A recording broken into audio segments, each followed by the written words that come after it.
미얀마에서 군부 쿠데타에 반대하는 시위가 한 달 넘게 이어지는 가운데 어제는 사태 발발 이후 가장 많은 38명이 숨졌습니다. 코로나19 신규 확진자가 여전히 5만에서 6만 명 선을 유지하고 있는 미국에서 일부 주를 중심으로 마스크 착용 의무화 조치를 폐지하면서 감염 확산 우려가 더욱 커지고 있습니다.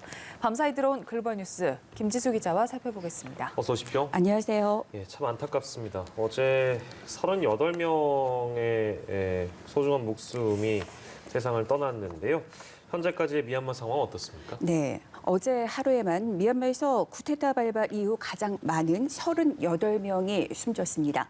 버기너 UN 미얀마 특사는 쿠데타 이후 사망자가 50명을 넘었다며 이같이 밝혔습니다. 미얀마에서는 군인과 경찰이 쿠데타에 반대하는 시위대에 무차별 총격을 가해 사상자가 크게 늘고 있습니다.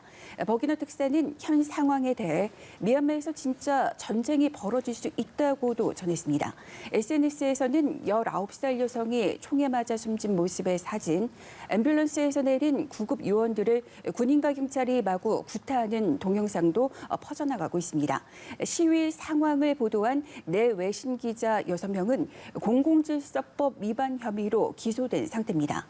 미얀마 사태에 대한 국제사회의 우려가 커지는 가운데 프란치스코 교황은 미얀마 국민의 염원이 폭력으로 꺾일 수 없다며 깊은 우려를 표했습니다. 또 미얀마가 처한 현실을 두고 중국 테난먼 사태와 비슷하다는 목소리가 커지고 있습니다. 현 상황이 1989년 테난먼 광장에서 민주화를 요구하던 시민들을 중국 정부가 탱크와 장갑차로 무자비하게 진압하던 모습과 같다는 겁니다. 쿠데타를 일으킨 미얀마 군부는 아세안, 동남아시아 국가연합이 폭력 자제를 촉구했음에도 아랑곳하지 않았습니다. 미얀마 군정은 오히려 국영 TV를 통해 군정이 임명한 외교장관이 아세안 회의에서 선거 부정을 알렸다고 선전했습니다. 지난해 11월 총선 부정 때문에 불가피하게 쿠데타로 정권을 잡았다는 군부의 주장을 아세안 회원국들이 인정했다는 인상을 국민들에게 주려는 의도로 보입니다.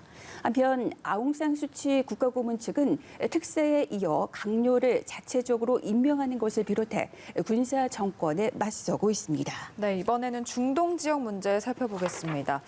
국제연합 유엔의 사법기관인 국제형사재판소가 이스라엘이 점령한 팔레스타인에서 발생한 전쟁 범죄에 대한 수사를 시작한다고요? 네, 국제형사재판소 ICC가 팔레스타인 영토 내 전쟁 범죄에 대해서 공식적으로 조사를 실시합니다. 지난달 5일 ICC가 요르단강 서안을 비롯한 팔레스타인 영토에 대한 사법 관할권을 행사할 수 있다고 판단한 데 따른 후속 조치입니다. ICC는 2019년 12월 전쟁 범죄는 이스라엘이 장악하거나 사실상 장악한 지역인 요르단강 서안 가자 지역에서 저질러졌다고 밝힌 바 있습니다. 앞서 ICC는 지난달 5일 팔레스타인이 로마 규정에 부합하는 당사국 지위를 갖고 있어 사법적 관할권을 행사할 수 있다고 판단했습니다. 여기서 로마 규정은 ICC 재판 회부를 위한 관할권 요건 등을 규정하고 있습니다. 요르단강 서안, 가자 지구는 이스라엘이 1969년 3월에 3차 중동 전쟁을 계기로 점령한 공지입니다. 2014년 여름 이스라엘군의 가자 지구 공습에서는 2,000명 이상의 사망자가 나왔습니다. 또 2018년 3월 가자 지구 분리장벽 근처에서 이스라엘의 점령 정책을 규탄하는 시위가 시작된 뒤 팔레스타인 사람들 300여 명이 이스라엘군에 의해 피살됐습니다. 팔레스타인 당국은 그동안 이스라엘이 가자 지구에서 팔레스타인 시위대를 살해하는 등 전쟁 범죄를 저질러왔다며 국제형사재판소 ICC의 조사를 요청해왔습니다. 팔레스타인 측은 즉각 환영했습니다. 반면 조사 대상이 된 이스라엘은 반유대적 성격의 위선이라며 강력히 반발했습니다. 네. 이번에는 미국 정치권 소식을 알아볼 텐데 지난 1월에 발생했던 의사당 난입 사태 또 벌어질 수도 있다. 이제 이런 우려가 제기됐다면서요? 네, 트럼프 전 대통령이 현지 시간 4일에 다시 취임할 것이라는 가짜 뉴스가 일부 극단주의자들을 중심으로 돌고 있습니다. 그러면서 의사당 진입에 대한 우려가 제기돼 보안이 강화된 상태입니다. 미 의회 경찰은 민병대 그룹이 4일 의사당을 침범하려는 계획을 보여 보여주는 정보를 입수했다며 경비를 강화했다고 밝혔습니다. 의회 경찰은 의원이나 의사당에 대한 잠재적 위협을 인지하고 여기에 대비하고 있습니다. 이번 위협은 의회가 조 바이든 대통령의 대선 승리를 인증하기 위한 절차를 진행하던 지난 1월 6일 수천 명의 트럼프 지지자들이 의사당을 습격한 지 거의 2달 만에 나왔습니다. 연방수사국 FBI에 따르면 극단주의자들 사이에서 3월 4일 트럼프 전 대통령의 취임을 논의하는 일이 늘어났습니다. 본래 미국 대통령의 취임일은 3월 4일이었으나 1933년 비준된 수정헌법 20조에 따라서 1월 20일로 변경됐습니다. 그래서 1933년까지 취임식은 종종 3월 4일이나 그 무렵에 있었습니다. 지난 1월 의사당 난입 사태와 관련해 지금까지 300명이 기소됐습니다. 이 사태로 의회 경찰을 포함해서 5명이 숨졌습니다. 네, 이러한 불상사가 더는 없었으면 좋겠습니다. 코로나19 소식인데요. 미국에서 일부 주에서 마스크 착용 의무화를 폐지했다고요? 네, 미국 텍사스주와 미시시피주가 마스크 착용 의무화를 폐지했습니다. 두 곳의 주지사는 신규 확진자와 입원 환자 감소 등 코로나19 확산세에 제동이 걸린 가운데 백신 보급이 확대되는 점을 완화 조치의 이유로 들었습니다. 하지만 전문가들은 너무 성급한 조치였다며 우려하고 있습니다. 전파력이 더 높은 변이 바이러스가 유행하는 상황에서 성급한 규제 완화는 변이가 창궐할 토대를 제공할 수 있다는 겁니다. 특히 변이 바이러스는 백신 효력을 약화시킬 수 있다면서 이런 상황에서 마스크 착용 의무화 폐지는 모든 미국인에게 위태롭기까지 할 수 있다는 그런 지적도 나왔습니다. 게다가 여전히 하루 신규 확진자가 5만 명에서 6만 명 선을 유지하고 하루에 2천여 명이 숨지는 가운데 이런 조치가 성급하다는 비판이 곳곳에서 나오고 있습니다. 이에 관련해 바이든 대통령은 마스크 착용 의무화 조치를 없앤 주지사들을 향해 큰 실수를 했다며 비판했습니다. 네.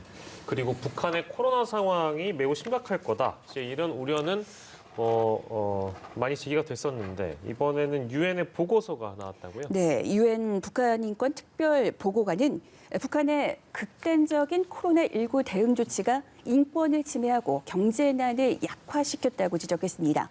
유엔 인권이사회에 제출된 보고서는 북한의 가중된 고립은 인권 침해를 가중시키고 있다고 평가했습니다. 국경 폐쇄와 이동 제한으로 중국과의 교역이 감소하면서 시장 기능이 매우 축소됐고 식량과 의약품, 원재료 부족 문제가 대두됐다고 설명했습니다. 특히 지난해 태풍과 홍수까지 발생해 심각한 식량 위기가 일어날 수 있다고 우려했습니다. 또 북한의 국제지원 요원이 3명만 남아 있으며 봉쇄로 구호 물품은 중국 국경에 발이 묶여 있는 상태라고 전했습니다. 북한은 코로나19가 처음 보고된 중국과 국경을 접하고 있지만 아직까지도 확진자가 없다고 주장하고 있습니다. 다만 백신 공동구매 프로젝트인 코백스 퍼실리티는 오는 5월까지 북한에 아스트라제네카 백신 170만 회분을 공급할 계획입니다. 북한은 선진국이 공유한 자금으로 백신을 공급하는 대상인 92개 저소득 국가 중 한 곳으로 꼽힙니다. 네, 마지막으로 중국 소식입니다. 중국 정부의 한 해 정치와 경제 운영 방침이 결정되는 양회가 오늘부터 시작하죠. 네, 중국에서 해마다 3월에 열리는 중국 연례 최대 정치 행사인 양회가 오늘 개막해서 11일까지 열립니다. 전국 인민대표대회와 중국 인민정치협상회의 전국위원회 회의가 해마다 거의 같은 기간에 열려서 양회라고 불립니다. 코로나19 사태 이후 두 번째 맞는 겁니다. 양회는 올해 바이든 행정부 출범 후 미중 갈등이 지속되고 캐나다 등 서방 국가들이 홍콩과 신장의 인권 문제로 내년 베이징 동계올림픽 보이콧까지 거론하는 가운데 열립니다. 이 때문에 시진핑 국가주석의 권력을 공고화하는 계기가 될 거라는 전망이 나오고 있습니다. 지난해 양회는 코로나19 여파로 예년보다 2달 연기된 5월 말에 열렸습니다. 하지만 올해는 예정과 같은 시기에 열려 중국이 사실상 코로나19 전쟁에서 승리해서 정상으로 돌아왔음을 대내외에 보여주는 의미가 있습니다. 올해 양회는 지난해 세계 주요국 중 유일하게 플러스 경제 성장을 한 자신감을 바탕으로 중국의 경제와 사회 발전 정책을 모색하게 됩니다.